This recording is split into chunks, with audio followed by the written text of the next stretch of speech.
Afternoon, কেমন আছো তোমরা? আশা করি খুব ভালো আছো। তো অনেক দিন পর তোমাদের সামনে এসে তো ভিডিওটা শুরু করছি। তো চলো, আশাই হয় না তোমাদের সামনে, এত গরম তো ভিডিওতে দেখতেই পাও। কোনো অপশান না থাকে, ধরো আমার বদলে কেউ, আর মেয়ে তো অত গুছিয়ে কাজ করতে পারে না, আর ও ছোটোখাটো একটা কাজ করে, তো অফিসে চলে যায়। তো যাই হোক, চলো আজকে এই দুপুর থেকে আজকে ব্লগটা চালু করছি। তো চলো, কি বলবো, সকাল থেকে একদম টাইম পাইনি, একেবারে টিফিন করে দাদাভাইও সকাল সকাল চলে যায়, সেই শরীর খারাপের পর থেকে একদম ফার্স্ট মর্নিংয়ে 6:30টার মধ্যে বেরিয়ে যায়, 10:30 11টার মধ্যে ঢুকে পড়ে, আবার বিকেলে যায়। তো যাই হোক, দাদাভাইয়ের টিফিনের সাথে আমি রান্নাবান্না করিনি, আজকেও তাই করেছি। পরে গোপালের খাবার একটু লেট হয়ে যাচ্ছে, তো কি করব, একা মানুষ তো, একদিক গেলে আরেক দিক হয় না, গোপাল নিশ্চয়ই বুঝবে। তো যাই হোক, উনি তো সবার সুবিধা অসুবিধা বোঝেন, আমরাই বুঝি না। তো যাই হোক, চলো, এই যে আমার পেছনে এই ঢাইটা দেখতে পাচ্ছ, এটা কত দিনের বলো তো, তোমাদের এর আগেও দেখিয়েছি। আজকে 7 দিন হবে এটা, মানে আমি জমাচ্ছি, কাটছি আর জমাচ্ছি। ওই যে বললাম, বাসি কাজের সাথে যদি আমি না মানে গোছাই, তো সেগুলো এরকমই পড়ে থাকে। তোলো একটু,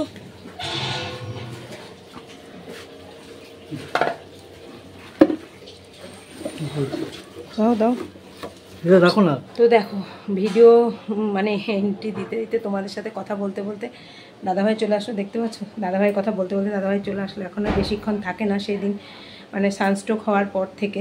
তো যাই হোক, চলো, এদিকে দাদাভাই বললো গেটটা খোলো, তো গেটটা খুলতে ব্যাগটা রেখেছে, ব্যাগটা উল্টে পড়ে গেছে, ব্যাগটা তো রেখে আসলাম দেখলে। তো যাই হোক, চলো, যেই কথায় ছিলাম, এই যে এই জামা কাপড়গুলো যদি সকালবেলা না গোছায় বাসি কাজের সাথে, এটা হচ্ছে তার প্রমাণ। দেখতে পাচ্ছ কি অবস্থা, ছড়িয়ে ছিটিয়ে মেয়ে জামা কাপড় নিয়েছে যাবে, সব ছড়িয়ে ছিটিয়ে গেছে। তো ভাবলাম যে আজকে যখন সকাল সকাল রান্নাই হয়েছে, এটার গতি করব যত বেলাই হোক। তো ফাইনালি এটা গুছাতে চলে এসেছি, জানি না কত ঘন্টা লাগবে। এই যে বাস্কেটগুলো দেখছো, এগুলোর কি অবস্থা, এগুলোকে ঠিকঠাক করব। তো ভিডিওটা তো আজকে দুপুর থেকে মানে শুরু করলাম, জানি না কত দূর টানতে পারবো, এখন বেশি বড় ভিডিও দিতেও পারি না। তোমরা তো দেখো 6 মিনিট, 4 মিনিট, 7 মিনিট, মানে 10 মিনিট আমার হয় না, 12 মিনিট তো অনেক দূরের গল্প।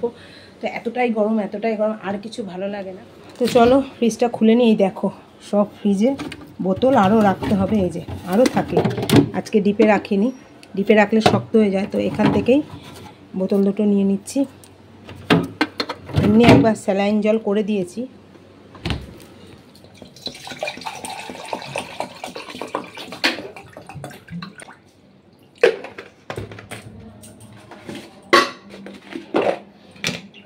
তো দেখো, চিনি গুঁড়ো করেই রাখি, আমার চিনি মানে ভেজাতে মনে থাকে না বলে চিনি গুঁড়োটা করেই রাখি মিক্সিতে।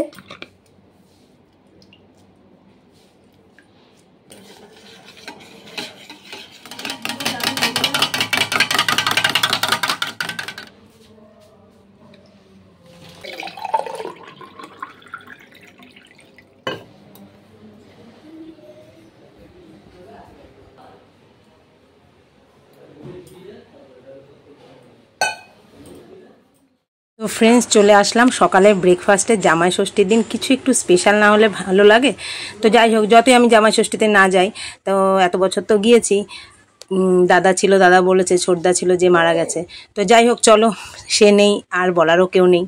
তো যাই হোক, ফাইনালি আমি রান্নাঘরে চলে আসলাম সকাল সকাল। মেয়ে বললো, মা জামাই ষষ্ঠীর দিন কিছু একটা স্পেশাল হবে না? তো আমি বললাম, চল, একটু লুচি তো হয়, লুচির সাথে একটু ছোলার ডাল করে নিই।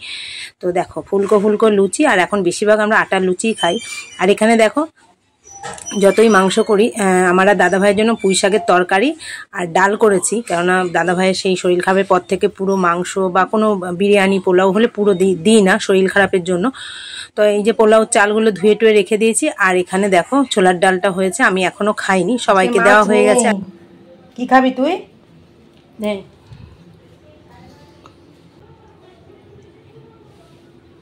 নে খা, গজাই খা।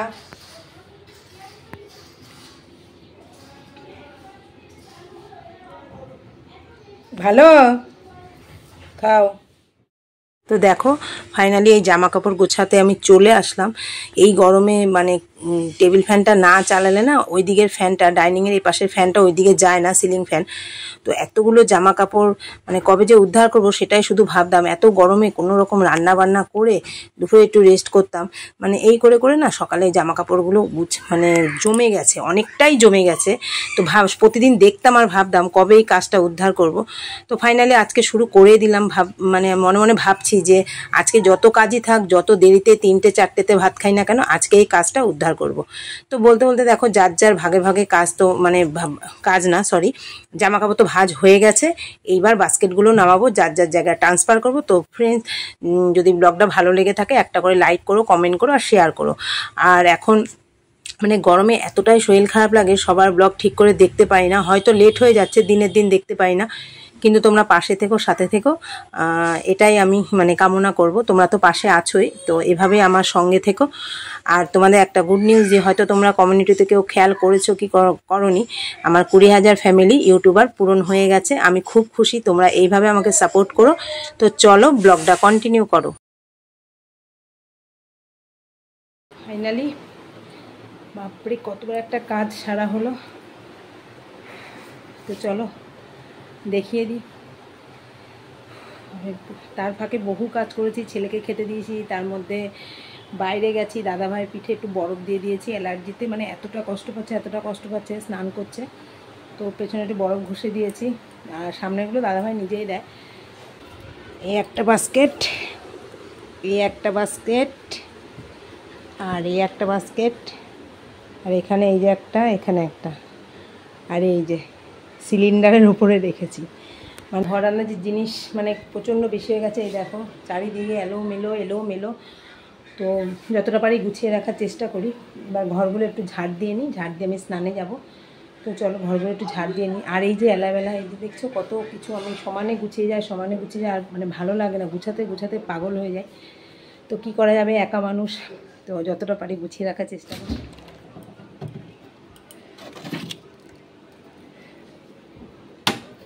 দেখো গলায় এত রকমের মানে গরমের গোটা বেরিয়ে গেছে। আমার কোনো সময় গরমের গোটা বলো, ব্রণ বলো, কোনো দিনই সেভাবে বেরোয়নি, এবার আর যাচ্ছে তাইভাবে বেরিয়েছে। একটু বরফটা ঘষে স্নান করতে যাব। তো চলো।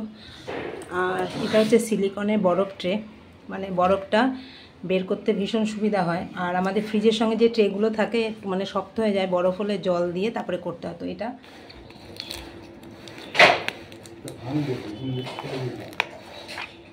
তো দেখলে কীভাবে বেরিয়ে গেল। এবার দেখো একটু বরফ দিয়ে দিই। এত র্যাশ বেরিয়ে গেছে, আমার কোনো দিন র্যাশ বেরোয় না। এই দেখো সবাই এতে ক্যান্ডিড পাউডার দিই, ঝাড় দিয়েছিলাম, আরে ঝাড় দিয়েছিলাম আটকাতে ভুলে গেছি। তো দেখো খুব আরাম লাগছে, যে দিচ্ছি না র্যাশের মধ্যে। এমনিতেও মুখে বরফ ঘষা ভালো, আমাদের সময়ের অভাবে আমরা তো মানে আমি আর কি বিশেষ করে কোনো রূপচর্চা বলো, শরীরচর্চা কিছুই করা হয় না। তো এই গরমে আর থাকা যাচ্ছে না। তো দাদাভাই বেরিয়ে এসছে, খুব আরামও লাগছে বরফ দিতে, মনে হচ্ছে বরফ জলে স্নানই করে নিই। তো আজকে যে রান্নাটা শেয়ার করছি এটা হচ্ছে জামাই ষষ্ঠী স্পেশাল দুপুরের মেনু। ওই যে বললাম লুচি ছোলার ডাল করেছি, আর দুপুরে করছি পোলাও আর হচ্ছে মাংস। আর এখানে আমাদের সাদা ভাত করব আর আমার দাদা ভাইয়ের জন্য। তো পোলাওটা ফাইনালি রেডি হয়ে গেল, একদম মানে জল টল টেনে গেছে। আর এখানে দেখো চিকেনটা একটু কষা করে করেছি। যতই চিকেন পোলাও করি দাদা ভাই আমার জন্য পুঁই শাক আর ডাল করেছি দুজনের জন্য, আর আমরা অল্প অল্প খেয়েছি। আর এই যে এখানে সবাইকে দিয়ে দিচ্ছি পোলাও আর মাংসটা, দাদাভাইকে অল্প একটু দিয়েছি, সাদা ভাতটাই দিয়েছি মেনলি। তারপরে দেখো এটা একদম ঘরটর ঝাঁট দিয়ে খাওয়া দাওয়াটা হলো। এটা নেক্সট দিন, দুদিনের ব্লগ একদিনে শ্যুট মানে একদিনে আমি এডিট করলাম, কেননা এত গরমে না একদিনে ব্লগ আর আমি কমপ্লিট করতে পারছি না। মানে যতই মানে ভাবি যে এই কাজটার সঙ্গে আমি ব্লগটা শ্যুট করব, মানে ভিডিওটা শ্যুট করব, কিন্তু হয়ে আর ওঠে না, এত বিরক্ত লাগছে গরমে। আমার মতো নিশ্চয়ই তোমরা সবাই কষ্ট পাচ্ছ, তো নতুন করে আর কি বলবো। তো যাই হোক চলো, একদম ঝাড়টার দিয়ে দুপুরবেলা, এটা হচ্ছে নেক্সট দিন দুপুর থেকে আবার ব্লগটা শুরু করেছিলাম। তো চলো আজকের মতো ব্লগটা এখানেই শেষ করছি, টাটা, সবাই ভালো থেকো, আবার আসবো অন্য একদিন নতুন একটা ব্লগের সাথে।